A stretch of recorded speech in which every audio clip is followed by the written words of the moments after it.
வணக்கம், இது உங்கள் சிபி ஜோன். சொல்லணும் எப்படி இருக்கீங்க? இப்போ பார்த்தீங்கன்னா ஒரு சம்பவம் நடக்குது. அதாவது வியானா இந்த பிக் பாஸ் சீசன் 9ல் கண்டிப்பாக டாப் 5 இவங்க வந்துருவாங்கப்பா. என்னம்மா கேள்வி கேட்குறாங்கப்பா. அதுவும் திவாகருக்காக அந்த வினோத் என்னம்மா பேசுனாங்க தெரியுமா அப்படின்லாம் வந்துட்டு ஒரு டைமில் பேசியிருப்போம். பிக் பாஸ்க்கு வந்துட்டு பாராட்டியிருப்பார், நம்மளாம் கிளாப் பண்ணி கொண்டாடி இருப்போம்.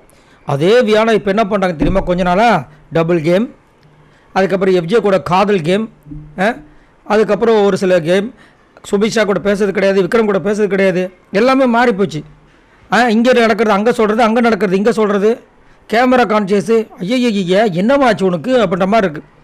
அதுலேயும் குறிப்பாக பார்த்தீங்கன்னா இந்த கிச்சன் டீம் சாம்பார் ஸ்குவாட் அப்படின்ற ஒரு டீம் இந்த போன வாரம் ஃபுல்லாக இருந்துச்சு. அதில் ஃபுல்லாக அந்த மூணு நாளும் பார்த்தீங்கன்னா இந்த சாம்பார் ஸ்குவாட் தான் சொம்படிச்சிட்டு கரெக்டாக மெயின்டைன் பண்ணிட்டு இருந்தாங்க. கனி பண்ணுறது தப்பு, கனி விடக்கூடாது அப்படி இப்படின்னாங்க.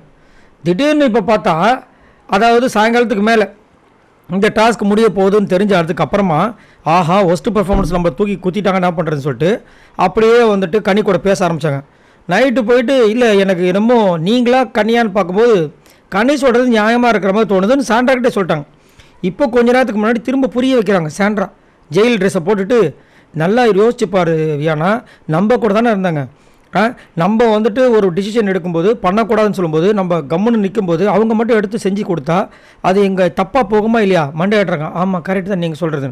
அப்புறம் எப்படி நீ அவங்க கரெக்டுன்னு சொல்கிற? இல்லை எல்லாமே ஓகே, ஆனால் அவங்களா நீங்களான்னு பார்க்கும்போது எனக்கு ஒஸ்ட்டு வந்து நீங்கள் தான் தெரியுதுன்னு அந்த பொண்ணு. என்னடா இது அப்படின்ற மாதிரி இருந்துச்சு. அப்புறம் அவங்க போனதுக்கப்புறமா இவங்க சொல்லிட்டாங்க இந்த பொண்ணு செம்ம டபுள் கேம் ஆடுது, நம்மக்கிட்டே வந்துட்டு ஒரு விஷயத்தை போட்டுட்டு அங்கேயும் வந்து போட்டுட்ருக்குன்னு. கொஞ்ச நேரத்துக்கு முன்னாடி பார்த்தீங்கன்னா திவ்யா ஒரு விஷயம் பண்ணாங்க. அது வந்து கொஞ்சம் மட்டமாக தான் இருந்தது. என்னென்னா இவன் தம்மாவோட அந்த மைக் பேட்டரை மாற்றதுக்கு கமருதீன் போனோமா. என்னம்மா உனக்கு வந்து ஒரு வேலையை கொடுத்தா பிக் பாஸ் கொடுத்தா உனக்கு இன்னொருத்தங்க வேலையா? என்னடா இது அப்படின்ற மாதிரி இருந்துச்சு.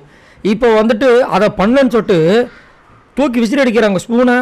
அதுக்கப்புறம் இவங்களுக்கு நெய் வைக்கிறதுக்கு டம்முன்னு தட்டுறாங்க. இதெல்லாம் அங்கே பார்த்துட்டு ஸ்ட்ரெயிட்டாக அங்கே போய்ட்டு யார்கிட்ட சொல்கிறாங்க? ஃபஸ்ட்டு கனி எஃப்ஜே இருக்காங்க, அங்கே தான் போய் சொல்கிறாங்க. ஏன்னா அவங்கெல்லாம் வந்து நல்ல நட்போட்டாளர்கள் இருக்காங்களே, அங்கே போய் சொல்லி அவங்கள ஏற்றி விட்றாங்க. எனக்கு தெரிஞ்சு இன்னும் கொஞ்ச நாள் வந்துட்டு எஃப்ஜே வந்து வியானாக்காக சாண்ட்ரா கிட்ட திவ்யா கிட்ட ஒரு சண்டையை போடுவார்னு நினைக்கிறேன். பட் இது வந்து ஏன் இந்த மாதிரி மாறிட்டாங்கன்னு சத்தியமாக புரியல. இவங்க ஒரு தனி கேம் பார்க்கும்போது சூப்பராக இருந்துச்சு. இப்போ ஷேடோ கேம் இந்த அரோரா மாதிரி தான். அரோரா பார்த்தீங்கன்னா இப்போ வந்து விஜய் பார்வதி டைரெக்டாக எதிர்க்க முடியாது. ஏன்னா விஜய் பார்வதி 2-3 கொஸ்டின் கேட்டாங்கன்னா காலி ஆகிடுவாங்க. இப்போ கமருதனை வச்சு ஒரு விஷயம் பண்ணுறாங்க.